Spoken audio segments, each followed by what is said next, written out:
Morning বন্ধুরা, happy Sunday. আর কাল রাত থেকে আমাদের এখানে মুষলধারে বৃষ্টি হয়ে যাচ্ছে, কখনো খুব জোরে হচ্ছে, আবার কখনো একটু পরিমাণটা কমে যাচ্ছে, কিন্তু বৃষ্টি পড়ার বন্ধ নেই। আর আজকে রবিবার, আর তার ওপর ছুটির দিনে এই রকম যদি বৃষ্টি হয় তাহলে ওয়েদারটা ভাবতেই পারছো কি রোম্যান্টিক আর কি দারুণ একটা ওয়েদার। আর এই রকম ওয়েদারে সকাল সকাল একটু লুচি ঘুগনি না খেলে হয়? তো আমরাও আজকে সকালের টিফিনে বানিয়ে ফেলেছি লুচি আর গরম গরম ঘুগনি। তারপর তো দুপুরের রান্না এখনো বাকি আছে, তো চলো ভিডিওটা দেখতে থাকো, আশা করি তোমাদের খুব ভালো লাগবে।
ফাইনালি রান্নাবান্না সমস্ত কিছু কমপ্লিট। আর আজকে সানডে, আর সকাল থেকে বৃষ্টি হচ্ছে। আজকে চিকেন করিনি, আজকে সবই ফিশের আইটেম।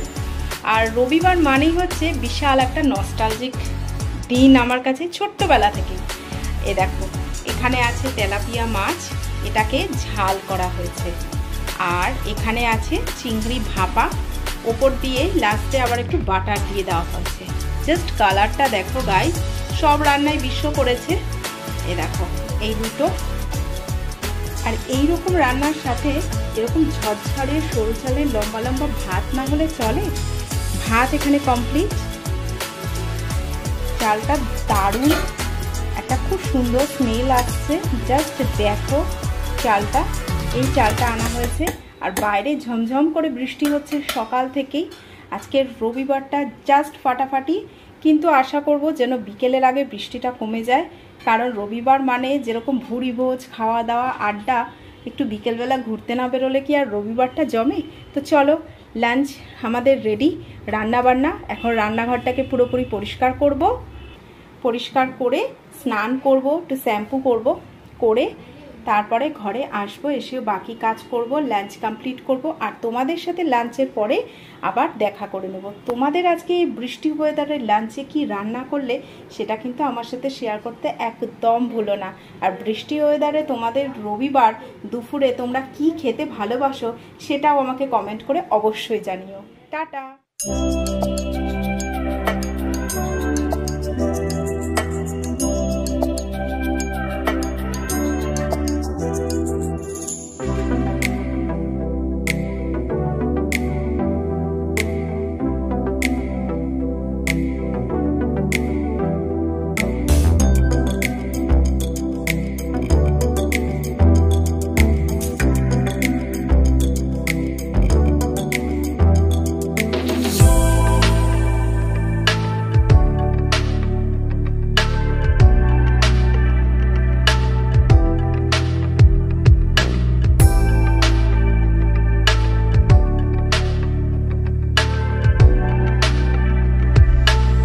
ওয়েদারে জম্পেশ খাওয়া দাওয়া করে দুপুরবেলা একটা টানা আজকে ঘুম লাগিয়ে দিচ্ছি। আজকে ডায়েট আগরুম বাগরুম কোনো কিচ্ছু মাথায় রাখিনি যে কম খেতে হবে, একটু বুঝে খেতে হবে, এসব কিচ্ছু মাথায় রাখিনি। তো ঘুম দিয়ে ওঠার পরেই দেখছি সন্ধে হয়ে গেছে, আর সন্ধেবেলা দেখলাম বৃষ্টিটা বেশ ধরে গেছে। তো তিনজনে মিলেই বেরিয়ে পড়লাম বাইকে করে, গেলাম আমাদের খড়দার 22 মন্দির ঘাটে। তো এখানে এসে দেখলাম এখানে কাজ হচ্ছে 22 মন্দির ঘাটে, আর বেশ সন্ধে হয়ে গেছিলো, সেজন্য আলোও একটু কম, একটু অন্ধকার অন্ধকার লাগছিল, কিন্তু অন্ধকারের মধ্যেও না মন্দিরগুলো দুর্দান্ত লাগছিল। কিছু ফটোও তুললাম। যাই হোক, তারপর ওখান থেকে আবার বাইকে করে বেরিয়ে গেলাম শ্যামের ঘাটে। শ্যামসুন্দর মন্দিরের নাম নিশ্চয়ই তোমরা সবাই জানো যারা খড়দা থেকে আছো। তো শ্যামসুন্দর মন্দিরকে ঘাটে গেলাম, গিয়ে ওখানে একটুখানি গঙ্গার সামনে খানিকক্ষণ দাঁড়িয়ে রইলাম, একটু চা খেলাম, খেয়ে একটু গঙ্গাটাকে সুন্দর একটু দেখলাম। সন্ধেবেলা বেশ ভালো লাগছিল, ফুরফুরে একটা বেশ হাওয়া দিচ্ছিল। তো সেখান থেকে আবার এক বাইক নিয়ে বেরিয়ে পড়লাম। শ্যামসুন্দর ঘাটে গেছি, আর শ্যামকে দর্শন না করলে কি হয়, আসার পথে একটু মন্দির থেকে শ্যামকেও দর্শন করে এলাম। তো শ্যামকে দর্শন করার পরে ওখান থেকে একটু যতটা পেরেছি ভিডিও করার চেষ্টা করেছি, তোমাদের সাথেও শেয়ার করলাম। শ্যামসুন্দর মন্দিরে কি বলো তো, শ্যামের না ছবি তুলতে একদম দেয় না, ভিডিও করাটাও অতটা অ্যালাউ নেই, তবুও যতটা পেরেছি দূর থেকে ভিডিও করেছি। শ্যামের চরণামৃত নিয়েছি, নিয়ে ওখান থেকে আবার হাঁটা লাগিয়েছি। তো আজকের রবিবারটা আমরা এরমভাবেই কাটিয়েছি। আজকে রবিবার সন্ধেবেলা বেরিয়েছিলাম আমরা তিনজনে মিলে, আর আমাদের আসতে একটু দেরি হয়ে গেছে, সন্ধে হয়ে গেছে, তবু সন্ধেবেলা একটা সৌন্দর্যটাও বেশ অন্যরকম লাগছে। তা আমাদের এখানে কোন জায়গাটা এটা? এটা হচ্ছে গঙ্গার ধারে, এটা হচ্ছে 26 মন্দির। এত সুন্দর সুন্দর মন্দির 26টা, এখন কাজ হচ্ছে ভেতরে। তো দিনের বেলা আসলে খড়দাতেই আমাদের, তো দিনের বেলা আসলে আরো ভালোভাবে মানে দেখা যেত, ভেতরে যাওয়া যেত। 26টা মন্দিরের মধ্যেই 26টা শিবলিঙ্গ রয়েছে। মন্দিরগুলো বাইরে থেকে ভীষণ সুন্দর লাগছে দেখতে। জানি দিনের বেলা আসলে আরো সৌন্দর্যটা ফুটে উঠতো, কিন্তু রাত্রিবেলাও কিন্তু খুব একটা খারাপ লাগছে না দেখতে। তো যাই হোক, দেখে এখন আমরা রওনা দিচ্ছি, বেরিয়ে যাচ্ছি এখন। টাটা।